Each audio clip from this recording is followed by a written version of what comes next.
ఏపీలో పాలిటిక్స్ అన్ని కూడా అచ్చం సినిమా స్టైల్ మాదిరిగా ఉంటాయి.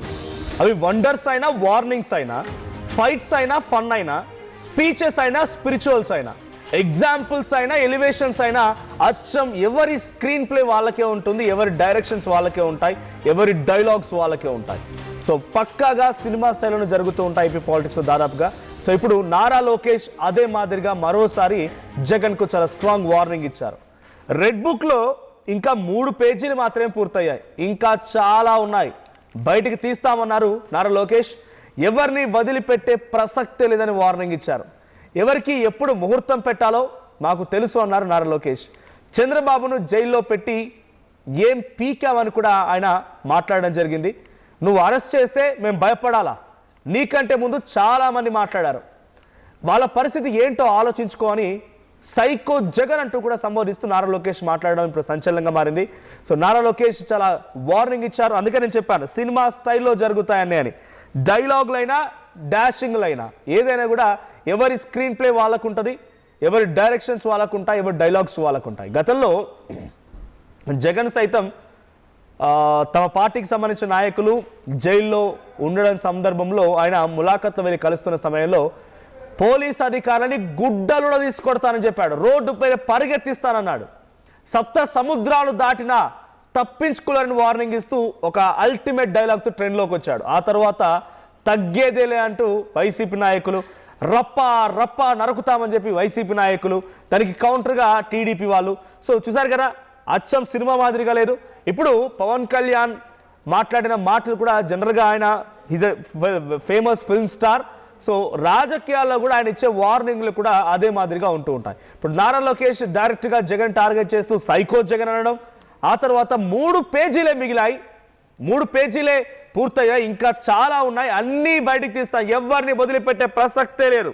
ఇంకా ఒక అడుగు ముందుకు వేసి ఓ సైకో జగన్ అని మాట్లాడుతూ అసలు నువ్వు చంద్రబాబుని జైల్లో పెట్టి ఏం పీకావు, నీలాంటి చాలా మందిని చూసాం, చాలా మందిని మాట్లాడమని చెప్పి కూడా నారా లోకేష్ మాట్లాడడం సంచలనంగా మారింది. ఒకసారి నారా లోకేష్ ఏం మాట్లాడారో చూద్దాం. రైట్, అంతకంటే ముందు రైట్, రెడ్ బుక్లో ఉన్న వాళ్ళకు సంబంధించి ఇంకా 3 పేజీలే పూర్తయ్యేటువంటి మాటతోనే మాజీ మంత్రులు జోగి రమేష్ కానివ్వండి వైసీపీలో, ఆ తర్వాత కొడాలి నాని, వంశీ, పిన్నెల్లి రామకృష్ణ, తర్వాత కాకాని, వీళ్ళందరూ, తర్వాత ఇక్కడ ఎవరు పోసాని కృష్ణమురళి, ఒకరా ఇద్దరా, 10ల సంఖ్యలో ఒకరి తర్వాత ఒకరు పోసాని కృష్ణమురళికే డైరెక్ట్గా జైళ్ళకు సంబంధించి ఆయన యాత్ర చేస్తున్నాడు అనిపించింది. ఒక జైలు నుంచి ఇంకో జైలుకి, ఇంకో జైలు నుంచి ఇంకో జైలుకి, ఆ తర్వాత ఇట్లా మార్చడం మనం చూస్తూనే ఉన్నాం. సో ఇంతమంది అరెస్టులు కేవలం 3 పేజీలతోనేనా? ఇంకా అసలు పేజీలకు లెక్క వస్తే ఎంతమంది అరెస్ట్ ఉంటుందో కొంత ఆసక్తి రేపుతోంది. సో ప్రజెంట్ నారా లోకేష్ మాట్లాడిన మాట్లాంటో చూద్దాం. కానీ రాష్ట్రంలో కూడా ఒక సైకో ఉన్నాడు. ఎంత మంచి సినిమా అయినా ఒక చిన్న విలన్ ఉంటాడు. రాష్ట్రానికి ఒక సైకో ఉన్నాడు. నిన్న మొన్న మాట్లాడుతున్నాడు, అరెస్ట్ చేస్తాడంట. అరే 53 రోజుల్లో నువ్వు మా నాయకుడిని అరెస్ట్ చేసి ఇదే రాజమండ్రి జైల్లో బంధించి ఏం పీకావయ్యా? ఏం పీకావు? నువ్వు అరెస్ట్ చేస్తే మేము భయపడాలా? ఇట్లా నీ ముందర చాలామంది పెద్ద పెద్ద మాటలు మాట్లాడారు. వాళ్ళందరి పరిస్థితి ఏమైందని ఒక్కసారి ఆ సైకోని ఆలోచించమని నేను అంటున్నా. అంతేగాని ఈ మధ్యన చూస్తున్నా రప్పరప్ప అంటే ఏంటి రప్పరప్ప? 2 రప్పరప్ప మేము మిగుతాం. ఎర్ర బుక్లో 3 పేజీలనే, ఇంకొన్నాయి చాలా పేజీలు. ఎవరికి ఎప్పుడు ముహూర్తం పెట్టాలో నాకు తెలుసురా భయ్. ఎందుకో ఆవేశం, ఎగిరెగిరి వస్తున్నారు. ఏం కంగారు లేదు. చట్టాన్ని కానీ మీరు ఉల్లంఘిస్తే నేను ఎవరిని వదిలిపెట్టాను, ఈ కూటమి ప్రభుత్వం వదిలిపెట్టాను, ఎవరైనా. That is the power of red book. అందుకే నేను రాసుకున్నా, అందుకే నేను పెట్టుకున్నా. నేను ఎవరిని వదిలిపెట్టాను. ఇక్కడున్న కార్యకర్తలందరం మనం చేయాల్సిన పనులు మనం చేయాలి, అది మనం మర్చిపోకూడదు. రైట్, తమ పార్టీ కార్యకర్తలు నాయకులతో మాట్లాడుతున్నటువంటి మాటల్లో సైకో ఉన్నాడు. ఏ సినిమా అయినా సరే, ఎంత పెద్ద సినిమా అయినా సరే విలన్ ఉంటాడు. విలన్ మన రాష్ట్రంలో ఒక సైకో ఉన్నాడు. మా నాయకుడిని అరెస్ట్ చేసి 53 రోజులు జైల్లో పెట్టి ఏం పీకావయ్యా అని మాట్లాడుతున్నా సడన్గా ఒక్కసారిగా ఆయన సైకో అనడం, ఏం పీకావని మాట్లాడడం, ఆ తర్వాత రెడ్ బుక్లో 3 పేజీలు అయిపోయి ఇంకా చాలా మిగిలే ఉంది. ఎవరికి ఎప్పుడు ఎలా ముహూర్తం పెట్టాలో మాకు తెలుసు. ఎవరిని వదిలిపెట్టాం. చట్టాన్ని ఉల్లంఘిస్తే తప్పకుండా మీ పని పడతామని నారా లోకేష్ స్ట్రాంగ్గా వార్నింగ్ ఇవ్వడం జరిగింది. మా ప్రతినిధి ప్రకాష్ ఉన్నారు. ప్రకాష్, సో నారా లోకేష్ దాదాపుగా ఒక బిగ్ అగ్రెసివ్ వార్నింగ్ ఇచ్చారు జగన్ టార్గెట్ చేస్తూ. సైకో అన్నారు. తర్వాత నీకన్నా ముందు చాలా మంది వచ్చారు, వాళ్ళు ఏమైపోయారు ఇప్పుడు అర్థం చేసుకోండి అని చెప్పి చాలా స్ట్రాంగ్గా వార్నింగ్ ఇచ్చారు. సో రప్పా మీరు కాదు, రప్పా మేము కూడా వేస్తామని చెప్పి నారా లోకేష్ అంటూ ఉన్నారు. సో ఏంటి నారా లోకేష్ చాలా అగ్రెసివ్గా జగన్ ఉద్దేశించి చాలా స్ట్రాంగ్ వార్నింగ్ ఇచ్చారు. దీనిపైన వైసీపీ ఎలా రియాక్ట్ అయ్యే అవకాశం ఉంది? మనోజ్, ఏదైతే మంత్రి ఎవరైతే ఉన్నారో మంత్రి విద్యాశాఖ మంత్రి అలాగే టీడీపీ జాతీయ ప్రధాన కార్యదర్శి నారా లోకేష్ అయితే నిన్న రాజమండ్రిలో పర్యటించారు. పర్యటనలో అయితే ఆయన కూటమి ప్రభుత్వం ఏర్పడిన తర్వాత ఆయన మంత్రిగా బాధ్యతలు చేపట్టిన తర్వాత మొట్టమొదటిసారిగా రాజమహేంద్రవరం అయితే రావడం జరిగింది. వచ్చిన నేపథ్యంలోనే ఆయన ఈ యొక్క ఏదైతే ఆర్ట్స్ కాలేజీలో పలు అభివృద్ధి కార్యక్రమాలు భవనాలు ప్రారంభించారు. అలాగే విద్యార్థులతో ముఖాముఖి అనంతరం కూడా నన్నయ్య యూనివర్సిటీ కూడా చేరుకుని అనంతరం మధ్యాహ్నం కూడా కార్యకర్తలతో అలాగే ముఖ్యమైనటువంటి కార్యకర్తలు సమీక్ష సమావేశం నిర్వహించి ఇటువంటి ఘాటైన వ్యాఖ్యలు అయితే చేశారని చెప్పాలి. ఎందుకంటే రాజమహేంద్రవరంలోనే నారా లోకేష్ ఇక్కడ ఏదైతే చంద్రబాబు 53 రోజుల పాటు జైల్లో ఉన్నటువంటి పరిస్థితులను ఒక్కసారి గుర్తు తెచ్చుకుంటూ కార్యకర్తలతో ఆయన అనుభవాన్ని పంచుకుంటూ కూడా కార్యకర్తలలో జోష్ నింపేందుకు అలాగే వైసీపీ అయితే ఘాటైన కౌంటర్ ఇచ్చినటువంటి పరిస్థితి మనం చూసాం. ప్రధానంగా ఏదైతే టీడీపీని భూస్థాపన చేద్దామని కొందరు చూశారంటూ కూడా ఆయన వ్యాఖ్యలు చేయడమే కాకుండా చట్టాన్ని ఉల్లంఘించిన వారిపై ఎవరిని కూడా వదిలిపెట్టడం, ముఖ్యంగా ఏదైతే రెడ్ బుక్ అని మనం ఎన్నాలించాలంటున్నటువంటి దానిలో కేవలం 3 పేజీలు మాత్రమే అయ్యాయి. ఇంకా ఒక్కొక్క పేజీ కూడా తీస్తే వాళ్ళందరికీ కూడా త్వరలోనే ఏదైతే చట్టాన్ని ఉల్లంఘించి ఎటువంటి చర్యలకు పాల్పడిన వారిపై త్వరలోనే చర్యలు తీసుకుంటా అంటూ కూడా ఆయన ఘాటైన వ్యాఖ్యలు ఇచ్చారు. ఇప్పుడు అలాగే చంద్రబాబు నాయుడిని 53 రోజుల పాటు జైల్లో పెట్టి మీరు ఏం పీకారంటూ కూడా ఆయన చేసినటువంటి వ్యాఖ్యలు అంతా కూడా దుమారాన్ని రేపాయని చెప్పాలి. ఎందుకంటే ఒక పక్కన వైసీపీ ఈ ఘాటైన వ్యాఖ్యలపై మండిపడుతున్నటువంటి పరిస్థితి అయితే కనపడుతుందని చెప్పాలి. ఎందుకంటే 3 పేజీలు మాత్రమే అవి ఇంకా ఎవరిని వదిలిపెట్టే ప్రసక్తే లేదంటూ కూడా ఆయన చేసి, అంతేకాకుండా ఎవరికి ఎప్పుడు ఎలా ముహూర్తం పెట్టాలో అంటూ చేసి వ్యాఖ్యలు చేయడంతో ఒక్కసారిగా కార్యకర్తలు మరింత జోస్తో అందరినీ కూడా ఉత్సాహంతో నింపినప్పటికీ ఇక వ్యాఖ్యలు అయితే రాజకీయ వర్గాల్లో చర్చనీయాంశంగా మారిందని చెప్పాలి. అలాగే అప్పుడు 53 రోజుల పాటు రాజమండ్రిలో ఉండడం మమ్మల్ని వైసీపీ ఎన్ని ఇబ్బందులు పెట్టింది, అప్పుడు వైసీపీ ప్రభుత్వంలో ఉండి ఎన్ని ఇబ్బందులు పెట్టారో అని కూడా ఆయన గుర్తు చేసుకుంటూ కూడా ఇటువంటి వ్యాఖ్యలు అయితే చేయడం జరిగింది. నువ్వు అరెస్ట్ చేస్తే మేము భయపడాలా అంటూ కూడా ఆయన చెప్పడం, ఈ విధంగా నీకంటే ముందు చాలా మంది మాట్లాడారు, వాళ్ళ పరిస్థితి ఏంటో ఆలోచించు అంటూ సైకో జగన్ అంటూ కూడా మాట్లాడినటువంటి మాటల్లో అయితే మొత్తం నిన్న మా కార్యకర్తలు పక్కన జోష్ నింపినప్పటికీ ఇప్పుడు ప్రస్తుతం చేసినటువంటి వ్యాఖ్యలు అయితే చర్చనీయాంశంగా మారాయని చెప్పాలి. ఎందుకంటే గతంలో చూసాం చంద్రబాబు జైల్లో ఉన్నప్పుడే రాజమండ్రిలో ఉండడం, రాజమండ్రిలో అక్కడ ఉన్నటువంటి టీడీపీ శ్రేణులతో పాటు అక్కడే అక్కడ ఒక ఇల్లు కూడా అద్దెకి తీసుకోవడం, అక్కడే 53 రోజుల పాటు కూడా నారా లోకేష్ తమ కుటుంబ సభ్యులతో కూడా ఇక్కడ ఉన్నటువంటి కార్యకర్తలతో ఆయన మొత్తం అందరితో కూడా ఇంటరాక్ట్ అయినటువంటి పరిస్థితి అప్పట్లో. వాటిని గుర్తు చేసుకుంటున్న సందర్భంలోనే మొదటిసారిగా ఆయన గెలిచిన తర్వాత ఓటమిగా వచ్చి మంత్రి బాధ్యతలు చేపట్టిన తర్వాత ఈ విధమైనటువంటి వ్యాఖ్యలు రాజమహేంద్రవరంలో అప్పుడు జరిగినటువంటి పరిస్థితులను ఒకసారి గుర్తు చేసుకుంటూ ఇటువంటి వ్యాఖ్యలు అయితే చేయడం అయితే జరిగింది. మనోజ్, చూడాలి మరి దీనిపై వైసీపీ అయితే తీవ్రంగా వ్యతిరేకిస్తుంది. రెడ్ బుక్ రాజ్యాంగం నడుస్తుందని గత కొన్నాళ్ళ నుంచి కూడా వైసీపీ ఆరోపణలు అయితే చేస్తున్నటువంటి పరిస్థితి ఉంది. కానీ ఇప్పుడు కేవలం రెడ్ బుక్ లో 3 పేజీలు మాత్రమే అవ్వాయనే దానిపై కూడా వైసీపీ రియాక్షన్స్ అయితే ఘాటుగా వచ్చే అవకాశం అయితే కనపడుతుంది. మనోజ్, ఎలా రియాక్ట్ అయ్యే అవకాశం ఉంది అంటే ఈ స్థాయిలో 3 పేజీలే పూర్తయి అంటున్నారు. సో డెఫినెట్గా తెలిసిందే, గత ప్రభుత్వంలో వైసీపీ ఉన్న సమయంలో రెడ్ బుక్ రాస్తున్నాను, రెడ్ బుక్లో ఎవరైనా తప్పులు చేస్తున్నారో తప్పుల చిట్టా మొత్తం రాస్తున్నారు, మేము వచ్చిన తర్వాత మీ పని పడతామని నారా లోకేష్ వార్నింగ్ ఇచ్చారు. ఆయన యువగలం పాదయాత్రలో కూడా ఇదే మాట్లాడుకొచ్చారు ఆయన. సో ఇప్పటివరకు అరెస్ట్ అయినటువంటి వారి లిస్టులు చూస్తూ ఉంటే జోగి రమేష్, కాకాని, తర్వాత బోరుగడ్డ అనిల్ కానివ్వండి, ఇంకా చాలా మంది వైసీపీ నాయకులు, చాలా కీలకమైన నాయకులు కూడా ఉన్నారు. వీళ్ళందరూ కేవలం 3 పేజీలోనే ఉన్నారా? ఇంకా అసలు పేజీలు తీస్తే చాలా సెన్సేషనల్గా ఉండే అవకాశం ఉంటుందా?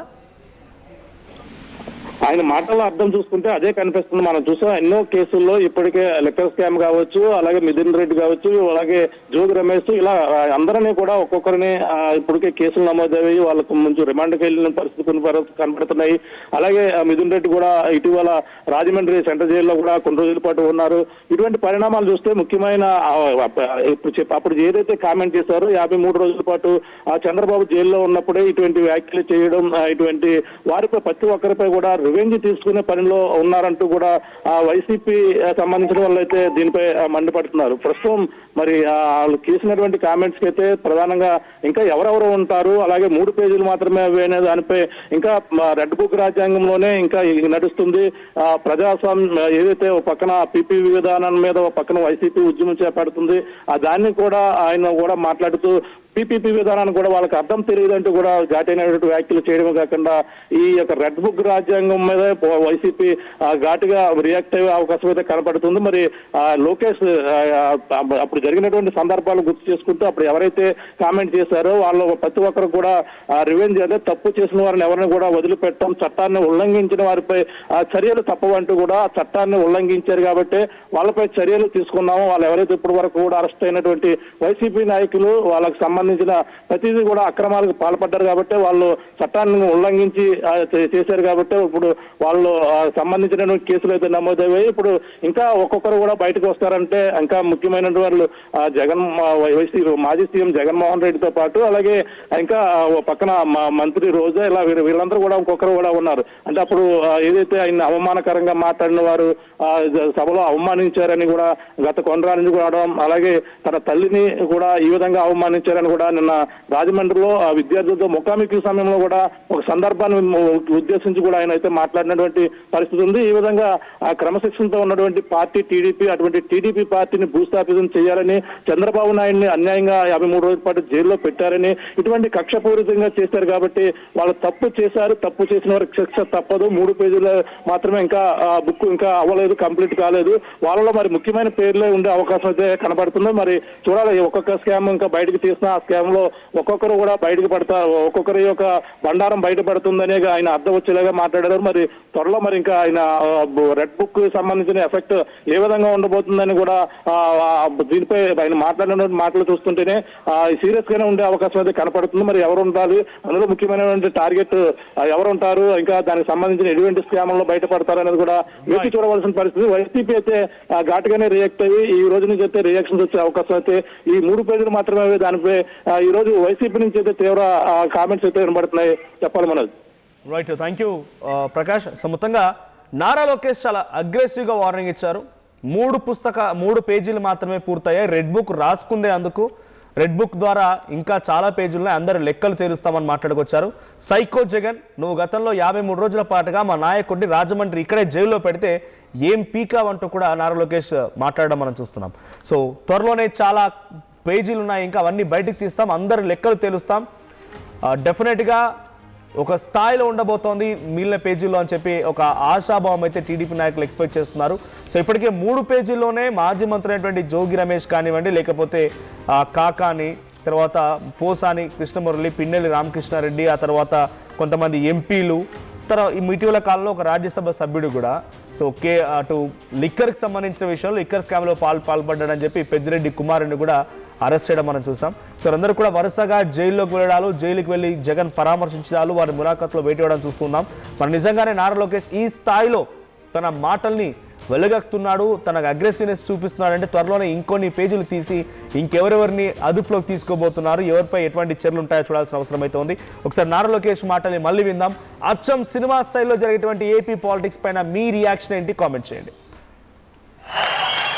ఎవరికి ఎప్పుడు ముహూర్తం పెట్టాలో నాకు తెలుసురా భయ్. ఎందుకో ఆవేశం, ఎగిరెగిరి వస్తున్నారు. ఏం కంగారు లేదు. చట్టాన్ని కానీ మీరు ఉల్లంఘిస్తే నేను ఎవరిని వదిలిపెట్టాను, ఈ కూటమి ప్రభుత్వం వదిలిపెట్టాను, ఎవరైనా. That is the power of red book. అందుకే నేను రాసుకున్నా, అందుకే నేను పెట్టుకున్నా. నేను ఎవరిని వదిలిపెట్టాను. ఇక్కడున్న కార్యకర్తలందరం మనం చేయాల్సిన పనులు మనం చేయాలి, అది మనం మర్చిపోకూడదు. కానీ రాష్ట్రంలో కూడా ఒక సైకో ఉన్నాడు. ఎంత మంచి సినిమా అయినా ఒక చిన్న విలన్ ఉంటాడు, రాష్ట్రానికి ఒక సైకో ఉన్నాడు. నిన్న మొన్న మాట్లాడుతున్నాడు, అరెస్ట్ చేస్తాడంట. అరే 53 రోజుల్లో నువ్వు మా నాయకుడిని అరెస్ట్ చేసి ఇదే రాజమండ్రి జైల్లో బంధించి ఏం పీకావయ్యా? ఏం పీకావు? నువ్వు అరెస్ట్ చేస్తే మేము భయపడాలా? నేడు పుట్టినరోజు జరుపుకుంటున్న వైసీపీ రాష్ట్ర అధికార ప్రతినిధి శ్రీ రాచమల్లు శివప్రసాద్ రెడ్డి గారికి మరియు రేపు జన్మదినం జరుపుకోబోయే మాజీ సీఎం జగన్మోహన్ రెడ్డి గారికి పుట్టినరోజు శుభాకాంక్షలు. ఇట్లు కనపర్తి అవినాష్ రెడ్డి, వైసీపీ నేత, చౌటుపల్లి, పొద్దుటూరు. నేడు పుట్టినరోజు జరుపుకుంటున్న వైసీపీ రాష్ట్ర అధికార ప్రతినిధి శ్రీ రాచమల్లు శివప్రసాద్ రెడ్డి గారికి మరియు రేపు జన్మదినం జరుపుకోబోయే మాజీ సీఎం జగన్మోహన్ రెడ్డి గారికి పుట్టినరోజు శుభాకాంక్షలు. ఇట్లు ద్వార్సల గురునాథ్ రెడ్డి, వైసీపీ యువజన విభాగ అధ్యక్షుడు, పొద్దుటూరు.